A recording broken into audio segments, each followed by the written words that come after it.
Assalamualaikum warahmatullahi wabarakatuh. Baiklah, sebelumnya perkenalkan, kami dari kelompok 2 akan menjelaskan tentang metode psikologi dan aplikasi perpustakaan. Adapun nama kelompok yaitu Nurahlia dengan NIM 2130304037 dan saya sendiri Sandi Marlianza dengan NIM 2130304053. Materi pertama yaitu tentang sejarah psikologi. Pada abad pertengahan, psikologi masih merupakan bagian dari filsafat sehingga objeknya tetap hakikat. Filsafat sehingga objeknya tetap hakikat jiwa. Metodenya menggunakan argumentasi logika. Yang selanjutnya yaitu metode psikologi. Terbagi menjadi 9. Yang pertama yaitu metode introspeksi. Arti kata introspeksi ialah melihat ke dalam. Metode ini merupakan suatu metode penelitian dengan melihat peristiwa-peristiwa kejiwaan ke dalam dirinya sendiri. Yang kedua yaitu metode introspeksi dan eksperimental. Di dalam metode ini hanya peneliti sendiri yang menjadi objek. Selanjutnya yaitu metode ekstrospeksi, di mana yaitu untuk mengatasi kelemahan-kelemahan yang terdapat pada metode introspeksi. Yang selanjutnya yaitu metode kuesioner, yaitu disebut angket, merupakan metode penelitian dengan menggunakan daftar pertanyaan-pertanyaan yang harus dijawab atau dikerjakan oleh orang yang menjadi subjek dari penelitian tersebut. Yang selanjutnya itu metode interview, di mana merupakan metode penelitian dengan menggunakan pertanyaan-pertanyaan. Yang selanjutnya itu metode biografi, di mana metode ini merupakan tulisan tentang kehidupan seseorang yang merupakan riwayat hidup. Yang selanjutnya itu metode analisis karya, di mana metode ini merupakan suatu metode penelitian dengan mengadakan analisis dari hasil karya.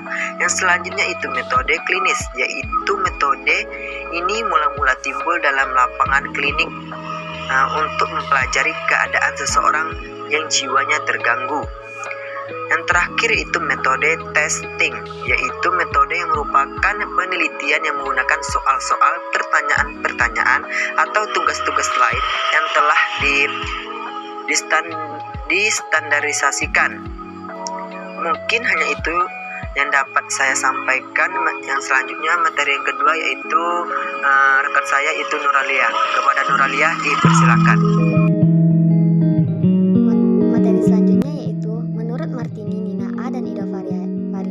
Dalam usahanya untuk mempelajari tingkah laku manusia, psikologi menggunakan beberapa metode. Salah satunya yaitu metode eksperimen, merupakan metode psikologi yang paling umum. Biasanya digunakan untuk mencari hubungan antar variabel.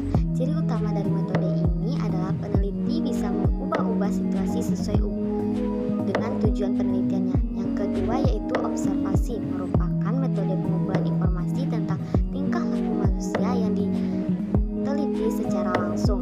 Yang ketiga yaitu wawancara, adalah sesi tanya jawab antara si memeriksa dan orang yang diperiksa dengan tujuan orang tersebut mau mengungkapkan pendapat, pandangan, dan isi hatinya.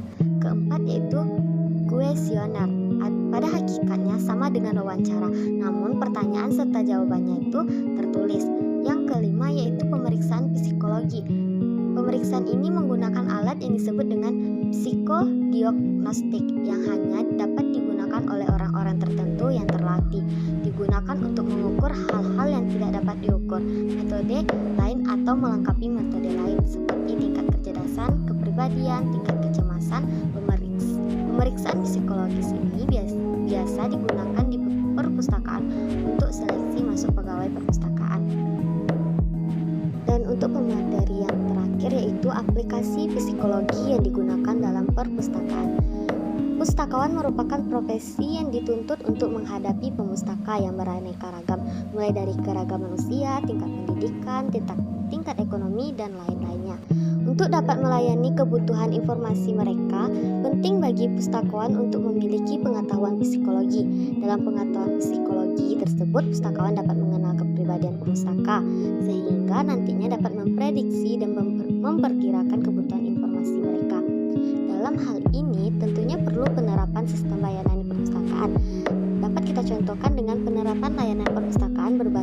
user oriented. Salah satu dasar utama dalam memberikan layanan perpustakaan adalah ketersediaan koleksi perpustakaan. Jenis koleksi perpustakaan tergantung pada pengembangan koleksi perpustakaan itu sendiri. Mengikuti perkembangan media dan teknologi, koleksi perpustakaan tidak saja terpaku pada bahan tercetak seperti buku, tetapi juga seperti non-buku, seperti media elektronik dan koleksi dalam bentuk online, sehingga muncul istilah perpustakaan digital dan perpustakaan hibrid. Dalam hal ini, untuk melayani perpustakaan tentunya kita harus yang pertama memfasilitasi pemustaka dengan kategori khusus seperti disabilitas. Perpustakaan memfasilitasi pemustaka dengan kategori khusus tersebut dengan koleksi khusus dan fasilitas khusus. Salah satu contohnya adalah menyediakan koleksi dengan yang menggunakan huruf Braille dan fasilitas audio. Dan yang kedua yaitu layanan storytelling. Storytelling sama dengan mendongeng merupakan salah satu komponen dasar layanan yang terdapat di perpustakaan umum. Meskipun hampir sebagian besar storytelling diperuntukkan bagi anak-anak, terkadang layanan ini juga diberikan kepada pemustaka dewasa dengan konten yang disesuaikan. Yang ketiga yaitu pemberian notis atau petunjuk-petunjuk untuk menginformasikan lokasi dan informasi tertentu pada pemustaka. Sekian dari penyampaian kelompok 2. Saya tutup. Assalamualaikum warahmatullahi wabarakatuh.